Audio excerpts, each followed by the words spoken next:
What is going on, everybody? My name is Jay, and I'm here with my other two hosts, DHaus and Mike, to record episode 2 of the Wild Wormhole. What are we calling this episode? Oh, I don't know yet. Yeah, we'll just feel it out, you know? You got to let the episode define itself, Jay. That happens naturally through the course of the episode, man. I also learned how to use Google Forms with you guys. Yes. Show notes, you know. Yes. The professionalism in podcasting. It's actually a new class they teach at my college this semester, so I'm just kidding. Good, man. All right, so we're officially up on iTunes now. I don't think we were the last time we recorded until a couple days after. We're on iTunes. We're on every podcast thing you can think of, right? Mm-hmm. All of that trash. Yeah, that sounds about right. I got some cards. You did, Yeah. and I wish I had some cards, man. Jealous. I know. I want to like drive to your house and play some games. I feel like the cool kid on the block. You know what I'm saying? Yeah. like the rich friend that everyone's always jealous of because he's always got like the cool stuff. No, that's probably the best part about this. The second you posted that you got cards, literally multiple accusations came in about how you shelled out $400 for 2 decks. Yeah. And we're sitting here like, nope, he didn't. Absolutely crazy. like people just Actually, assume like, oh, you're one of those. Yeah. Like, who cares? A good friend and fan of Double Blanks, a longtime fan, Joe Rankin. Him and a buddy went to Gen Con. They sold one set off for a lot of money or whatever, and then they sold the other set to me for a very cheap price of like $20 a pack, or $20 a deck. That's awesome, man. I was super lucky and fortunate, and I'm so grateful for all the fans that the Wild Wormhole has, that I've had with Double Blanks, and how generous and supportive everyone's been to us and to me and all the stuff I've ever done. So that is, and I got to record a video with it. Yeah. It's the best, you know. Yeah. With a ton, I mean, it has a ton of views. I think I was telling Mike, I think I mentioned this to you too, where this is the first game where I'll actually care about unboxing videos, because literally every unboxing video is going to be different, which is like still mind-boggling. Yeah. I think in the future, like when the game comes out, we should make it a segment on our show, just like at the end of the show, that like one of us opens a deck and we just like go through the cards and see what's in it. Yeah. That'd be hilarious. It's like, you know, like it's always interesting to see like what somebody's deck is going to end up being like. Yeah. And like in this game, like, you know, no two unboxings will ever be the same because of the nature of the game itself. Yeah. Which is awesome. Yeah. Awesome. Yeah. I might have to like buy a whole case and just open 12 decks on stream or something when the game comes out. Yeah. Something crazy like that. Yeah, I was listening to Team Covenant. They done a couple of podcasts talking about KeyForge, and they were talking about like, you know, get a whatever it is, a case or whatever they call it, or display, and it's like 12 decks. And it's like, just open one a week and you know, experience that. I'm like, I don't have the self-discipline not to open all 12 in an hour. Yeah. Like, how am I supposed to sit there knowing there's unopened decks and not open them? What the heck? Yeah. It'd take me less than an hour. It'd take me like 10 minutes. I'd have every single deck open and look through. Yeah. I feel like I'd be the kind of person that would open one every week. Like I think I could do it, and I think that would be a really fun experience. Like one week you master this deck and you played it. Next week you open a completely new deck and you're mastering that deck. New discoveries. That's like the whole point of the game. Yeah. Yeah. So, and I awesome. love the premise, and I'm excited. That kind of stuff makes me excited. Yeah. How much more excited did you get after you opened your decks? Oh, so much Were more you like, excited. oh man, like, you have actual cards now, and like you got to play them with somebody now. Yeah, I was like, Chris, get over here right now and play some KeyForge with me. I was like, I don't care if I got tokens. I'll use coins. I'll use pennies. Yep. I'll use whatever I gotta use, and I just want to play some of this. And then like the That's image awesome. quality is so much better than like print and plays. You know? Oh yeah. So it's just like nice, pristine cards, and the sense of, like we've said so many times before, the sense of like ownership. I'm like, this is my deck now. So like, and I was excited with the cards that were in it, and it's like, this is awesome because I have a unique deck that I've not seen anyone else even have. Some of these cards, like some of the cards that I got hadn't even been spoiled yet. So I was like, wow, this is really, really interesting. And like when you play card games like Destiny and like the whole set gets spoiled before the game even comes out, or like if like I know people that are play testers for games and like they know all the cards before they come out, it's like you don't get the same kind of satisfaction as you do when you're opening packs that you've never seen the cards, and like the hot takes you get when you're like, oh wow, this card's awesome, and that's really satisfying. I'm glad that I was able to open a pack before I knew every card in the game. I think that's awesome. I actually, like, now that you say that, I really hope that they don't, like, in future sets, I hope that they don't spoil, you know, every card. I hope that they, like, release the decks, and then, like, people are discovering things, like, as, you know, like, the days and weeks go by after the, you know, the launch of that set. Because that's just such a fun time. Yeah, I agree. So that's the big news for this week. Thank you guys for tuning in. I really, I'm just kidding. I'm going to go play some KeyForge now, so see you guys later. Just hold those up on camera, man. Just hold them up the whole time. Yeah. So, we've gotten to play a lot more lately. I specifically have played a lot more lately. We've played on TTS, I've played in Life and TTS, and we've gotten to really understand a little bit more about the game as the more we've played, the better we've gotten. Is there anything at DHaus that really stands out to you in the gameplay, the mechanics that you have learned through playing? Yeah, I was mentioning it before we started recording, but I feel like every game I play, I think I learn a little bit more about actual strategy, because a lot of it right now is just playing cards and be like, oh crap, I didn't even know that was a card. Like, so trying to play around things or playing around strat. I mean, we kind of know what each house does, but at the same time, there's cards that break the mold of each house.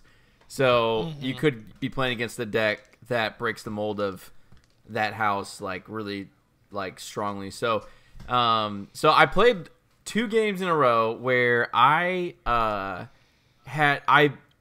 felt like I was dominating the game, where I had a giant board state. I think I had like 13, you know, creatures in one and like 9 in another one, and my opponent had like 1 or 2 creatures, and I just thought, man, I'm about to steamroll. This is it. And both of them got like different types of board wipes, and just ended my board state, and they were just enough ahead on Amber that all they had to do was play a couple cards, reap a little bit, and win. And it was really discouraging. I'm just thinking, okay, so maybe in this game, and again, I'm still new at this, so I could be completely wrong. We could be listening to this in a year and be like, wow, like that was stupid. Like, can't believe you said that. But I'm looking at, like, I almost felt like, because in a lot of games that I play, I feel like you just want to flood your side with lots of cards. So like in Destiny, it's like you want like as many upgrades as you can. If you can ramp harder than your opponent and get more dice out, typically you win. Say like L5R, if you got tons of dudes ready to break provinces like and defend, like you're great. So it's like kind of shifting my mindset, and like sometimes like a really wide board is not the best strategy. A lot of times it's just not because of some of those like blowout cards where it wipes your board. So there may be a comfortable middle ground where it's like you start to hit that 4, 5, 6, maybe, like where you say, okay, at this point I lean into the houses I have, make sure I'm using the guys I actually have. Because I realized in a couple of those games I went super wide and I played all these creatures, and I just looked, I'm like, I didn't even use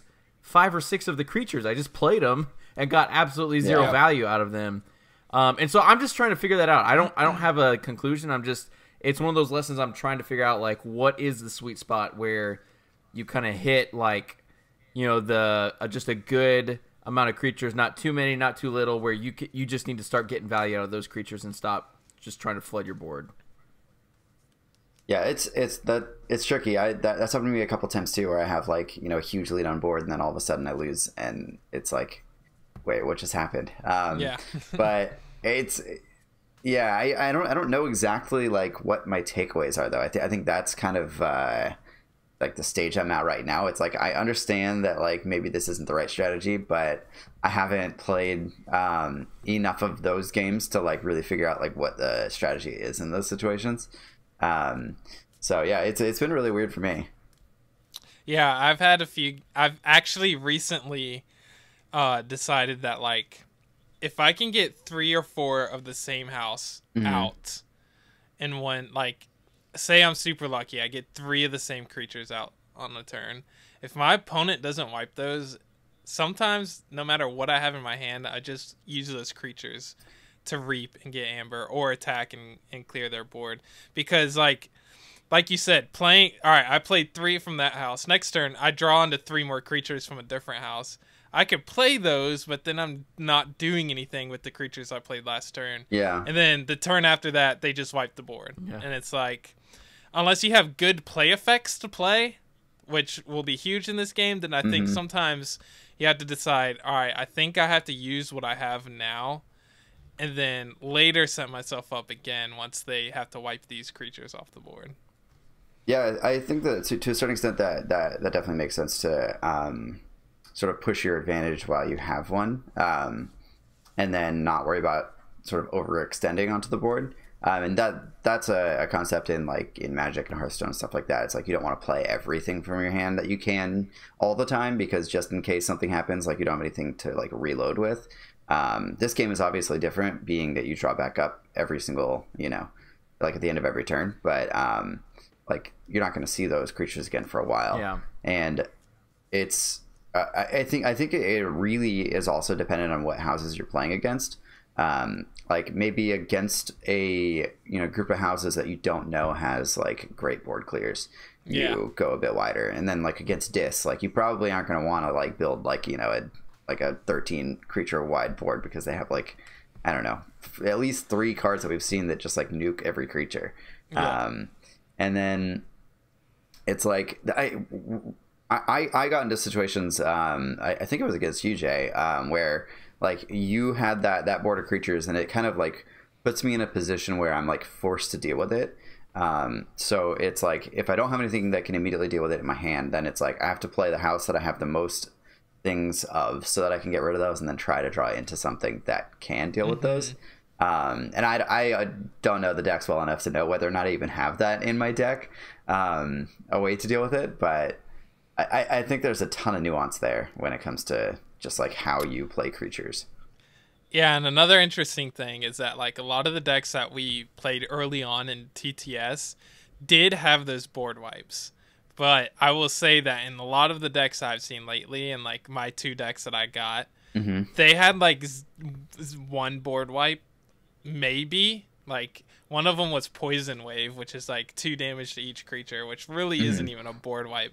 And then that's it. So like I do have to say, I think those decks are misconstruing how we view the game, because not every deck is going to have a board wipe or have multiple board wipes. And a lot of decks, I feel like, probably might not even have a ton of board wipes.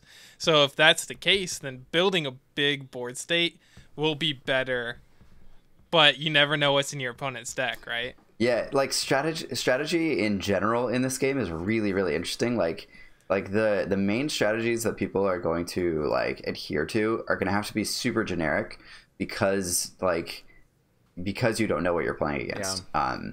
Pretty much ever. I'll be interested I think that's so interesting if you reveal your deck list before you play, because the back of the Archons have the deck list on them. Yeah, I hope not. I'm interested if like in OP they decide, all right, you get to see. I feel like that's like counter to the whole like feel of the game. Yeah, like the whole theory on like discovery, It would be awful if they did that. Like it doesn't make sense. I mean the whole like reasoning behind doing that is like comes from the strategy of scouting at upper level tournaments, like in Magic, where you go in teams, and like your team goes and scouts out, like if you're making the cut, they go and scout out what the other guy's doing, and like and they can give you say, hey, they have 3 of this card, watch out, he plays like this way, whereas you could play a dude who came by himself and doesn't know that that's a possibility, like doesn't have a team to tell him he's at a disadvantage because the other guy can scout and he couldn't. And so they try to counteract that by in like Destiny and L5R, like, hey, here's the deck list. So I get that, but I still say in KeyForge, man, that discovery piece is what makes so much of this game fun. Like, where you're just like, dang it, I didn't know you would have that, or I didn't think you'd have that, and yeah. I kind of hope that like competitive KeyForge is like nowhere near that cutthroat that people would even do that. Like I hope that this is just like not the game for that, because like every other game already is. Yeah.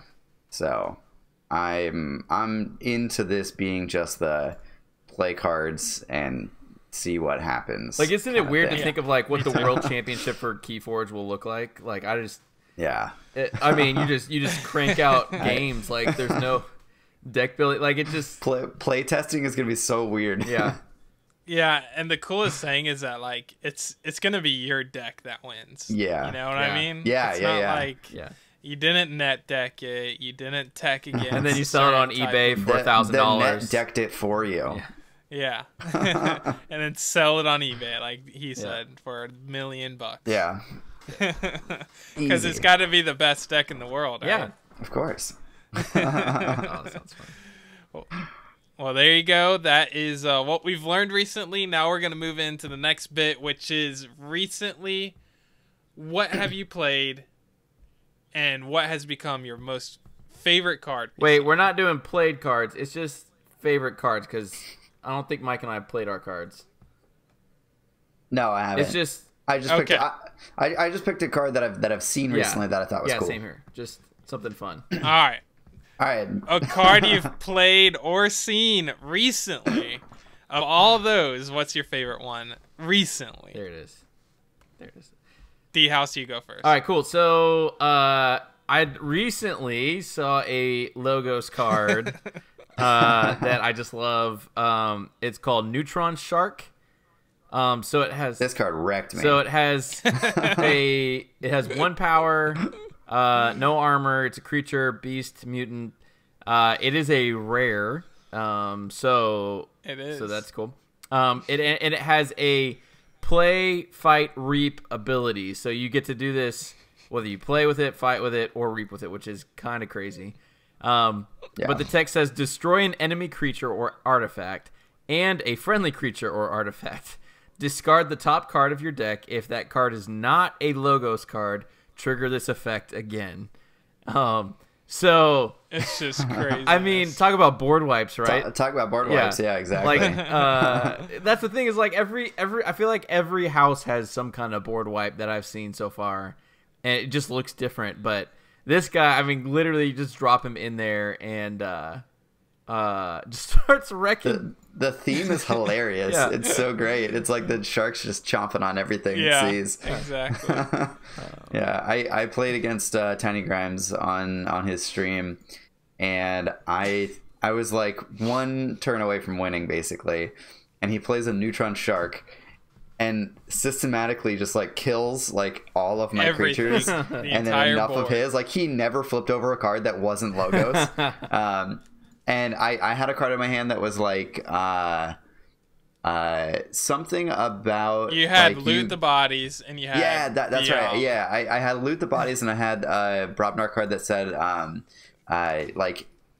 destroy all creatures with no damage on them, and loot the bodies gives you 1 amber for every enemy creature that you destroy, I think, and he had like 8.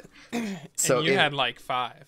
Yeah, exactly. So he kept like using the Neutron. He had no idea that I had this in my hand, obviously, but he kept using the Neutron Shark and getting rid of his creature and my creature, and it went from like I would have gained like 10 amber or 11 amber or something like that, and I only ended up gaining 4. Oh my gosh. It was so sad for me. Yeah, that was hilarious. I watched you play that game. I was just like, he has no clue what he's doing. I know. But he's keeping you from getting he's just he's wrecking me, and he doesn't even know that he's wrecking me. It was so funny. It's amazing. It's amazing. So plus, I mean, it's like like it's a shark. I mean, how cool is it to play a shark? Yeah. Like shark. The art on is actually really awesome too. It's Sharknado style. Yeah, it's awesome.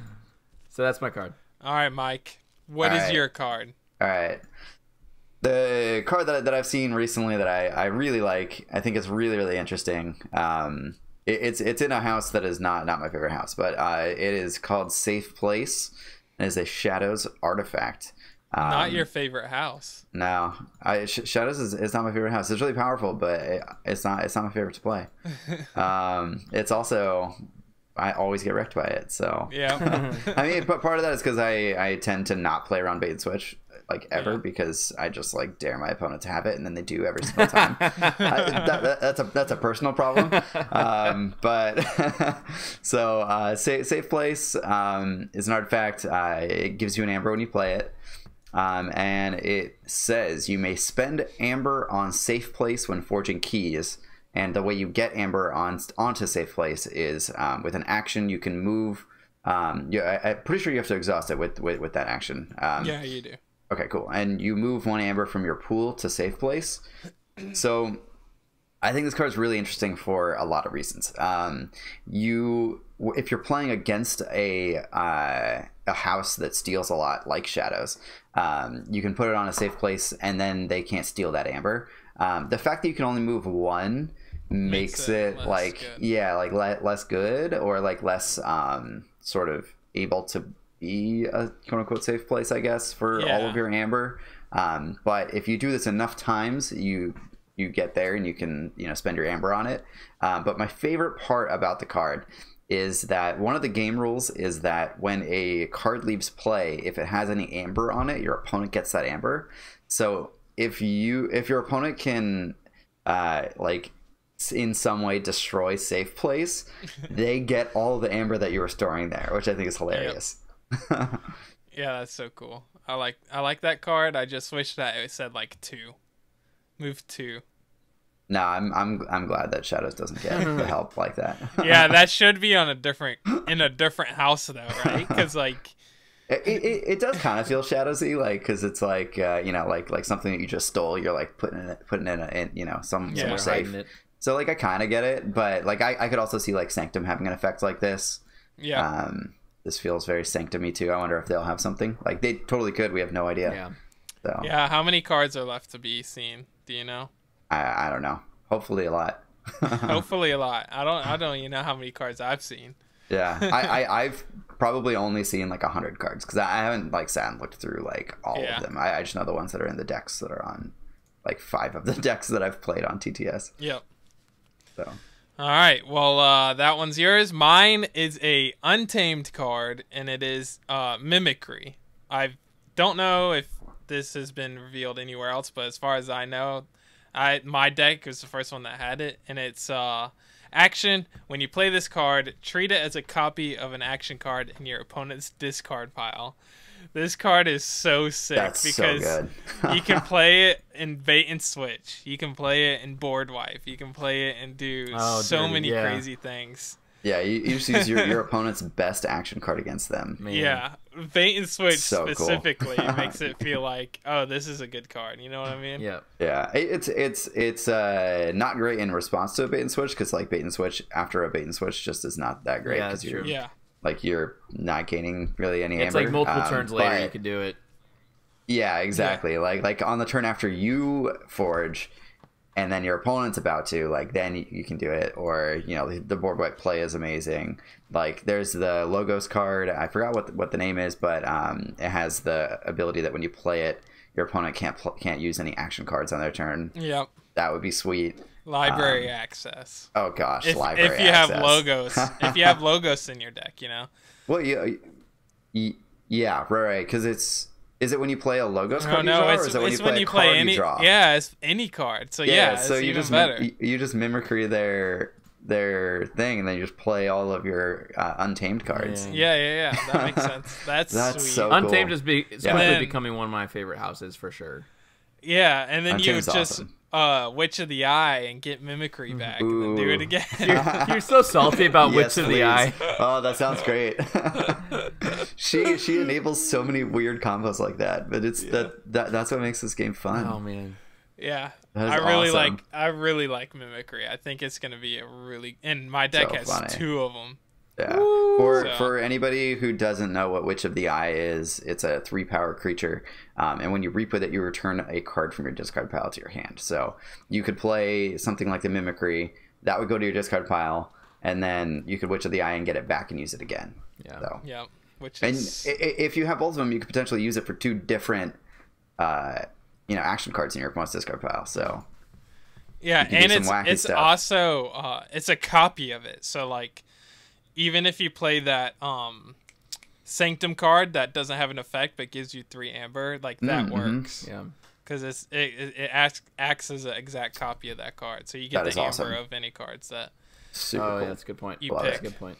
Such a cool card. I did love Jay. Just a second ago, you said my deck has 2 mimicry. Like, it's just one of those like unique things about KeyForge where it actually is just your deck. Like, you can't. This isn't like, oh, you took a bunch of cards and made your deck. Like, no, it's legitimately you're the only deck that has. Well, maybe not 2 mimicry, but it's like I don't know. I just thought that was significant to think you're the only one who has that. That's really cool. Yeah, that's awesome. So there you go. That was my pick. Yeah. Next up, we're gonna do some King Potato Head. That's right. We have had several entries for King Potato Head this week, so we're gonna do saying King Potato Head. It's just King Potato. Where does the head come from? You know who Potato Head is, right? You just start like calling audibles. Those are 2 different things, Jay. All right, it's King Potato. So one thing is we're going to start a hashtag on Twitter for hashtag King Potato so that it's easier for us to go through and look at some of the submissions you guys have had. So totally tweet at us and use the hashtag King Potato for any deck lists or deck names that you get. Yep. That you think are King Potato worthy. Richard, if you missed last episode, Richard Garfield, funny. He turned in a name of King Potato. He thought that was funny for a deck name. And we thought, what better thing to do than to have a segment every week celebrating the crazy names of these decks. I still think our whole podcast should just be about deck names, but I guess yeah, I'm down. Just change it from the Wild Wormhole. Just change it to King Potato. Yes. Yeah, just change the name to King Potato. That's it. All we do is just read deck names the whole time. That's all we do. And then our thumbnails and everything will just be Potato Head. There you go. I love it. With a crown. With a crown. With the crown. Wait. Sorry. Side note before you jump in, I did post a video on our Facebook. Speaking of our name, Wild Wormhole, where I got Wild Wormhole so bad in a game. I literally stopped the game and I said, I have to video this because it's that amazing. Because he Wild Wormholed into a board wipe of like, get rid of all characters 3 power or higher, and I had like 13 creatures with 3 power or higher. Like it was disgusting. So that's crazy. It felt that was awesome. The fact that our podcast is the Wild Wormhole made that sting maybe a little less because I was like, this card is really fun, but it was still pretty crazy. This is fun. Yeah, you lost like 8 creatures. Your opponent lost nothing. This is fun. Yeah. But that's your response. That's funny.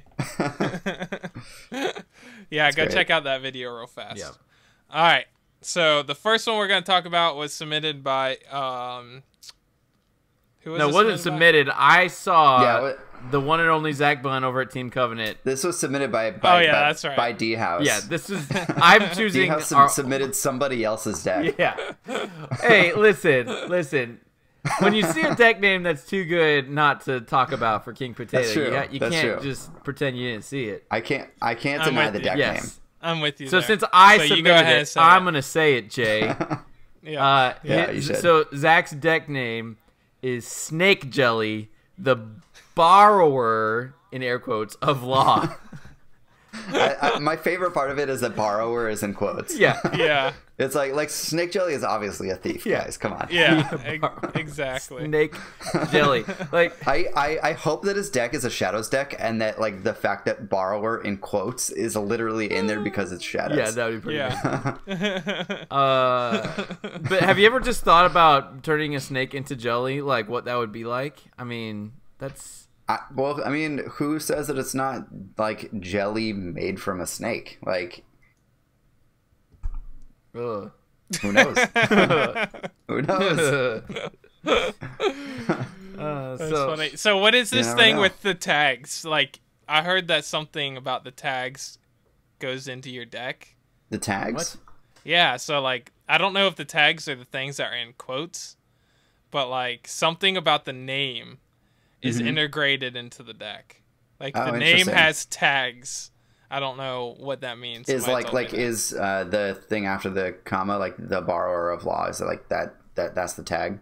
Probably. I don't know. But they're not. But not all the decks have commas. Like there was that divinely hunting Jason one. Oh, that's true. But that deck probably just has like it's made for somebody named Jason. So I'll have to look that up because one of my friends today mentioned that something I didn't know was that the names of the decks have tags in them, whatever that means. That has something to do with your deck. Got it. Which is really cool. What were your deck names? Something about a lumberjack, and then Wait, you have not memorized your deck names, okay, Jay? Did the lumberjack one, was that one Untamed?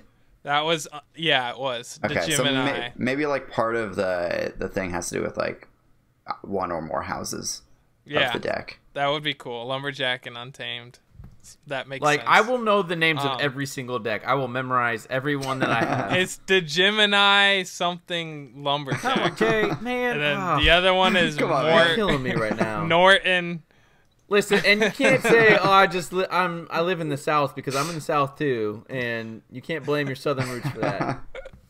Okay, we've already gone over this though. You're not from the South. Yeah, that's true. That's true. The other one was Morton the Malcontent or something like that. Did that one have Dis? Cool. It did. Hey, maybe that has to do with the Malcontent. Hey, yeah, maybe we could do that like in future episodes where we do the King Potato name and you have to guess somebody's houses based on their name. That would be cool. If there is indeed like connotations, if there's connections there. Yeah. So Snakejelly, the borrower of law, you guys said was House Shadows. Yeah, my guess is that it has House Shadows in it. And then if I were to guess, Snakejelly would be like Untamed. Yeah. So like Snakejelly could be Untamed Borrower, and then the of law part could be like Sanctum. Yeah. So it could be like Untamed Shadows Sanctum. I don't know if that's his deck or not. Yeah. But that makes sense to me. They make sense to me too. There you go. All right, Mike, you say the next one. Who was this submitted by? All right, so this next deck was submitted to us on Facebook. Let me pull up the comment real quick. Yeah, so Michael Pitt, he sent us his deck. Okay, do you have it up, DHaus? No, by I chance? don't. Okay, I'm gonna pull it up, and I'm gonna because I think he posted the actual houses as well. So I'm gonna try to get you guys to guess the correct. Well, this one's gonna be a little bit harder. Yeah. Yeah, this one's not the same kind of name. This one looks like a challenge for sure. So the deck name is Ythy the Infallible. All right. And Ythy is just YTHY. Yes. So, okay. Infallible sounds like Bromnar. No, Infallible sounds like Sanctum to me. Because it can't be like they're like the honorable, like they can't be corrupted. Yeah. Type. Yeah. So. Okay. Either of those sound good to me, Sanctum or Bromnar, because Bromnar is like big beefy guys.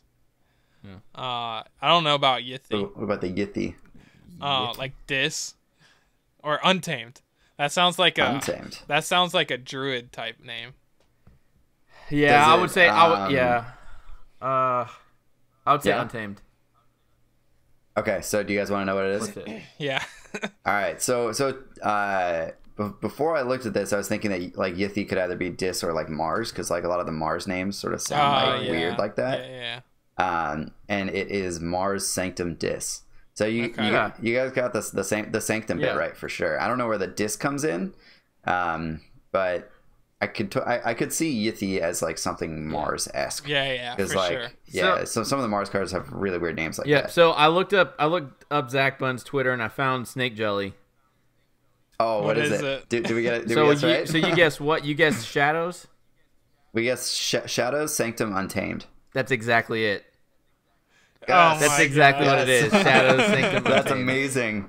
That makes it so much better that it actually ties in. Oh my gosh. Oh wow, that's really cool. Yeah, if that's how this that works, also makes this segment much more interesting. Oh my gosh, if they figure out a way to like incorporate that, well done. Like my mind is that's so awesome. As if my mind wasn't already blown about the uniqueness of the so game. Awesome. Wow. Yeah, Yithi totally sounds like it's totally Mars because that's how their names are. And Infallible, I guess, makes more sense Sanctum than Brobnar. So that makes sense to me. I'm down with that. Wow, it's awesome. I love it. It's amazing. There you have it. I have to go check my houses, and we can. You guys can try to do it with the names of mine. Yeah, we will. Let me see again. All right.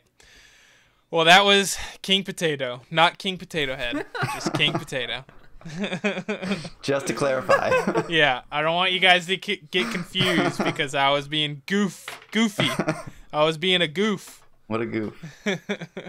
All right, so that's our episode this week. Make sure to go follow us on Facebook, Twitter, Instagram, YouTube, subscribe on YouTube, and then follow us on all of the podcast platforms, whatever you like to use. Subscribe to us. Also, if you use iTunes, please go and leave us a review. That would be awesome. And on Facebook and iTunes both use the review system. And the more reviews, especially good reviews we have, the more likely that people will find us. So that would be a huge help for us. We are working on a Patreon and some cool kinds of ways that we can give back to the community. So look out for that in the next few months whenever we get that established and everything. And we really appreciate you guys tuning in and listening to us ramble about KeyForge. That's right. Yeah. Thanks, everybody. It's been fun. It's been a blast. Alrighty, guys. Thank you so much for tuning in. And as always, we'll see y'all on the next one. Peace. Bye.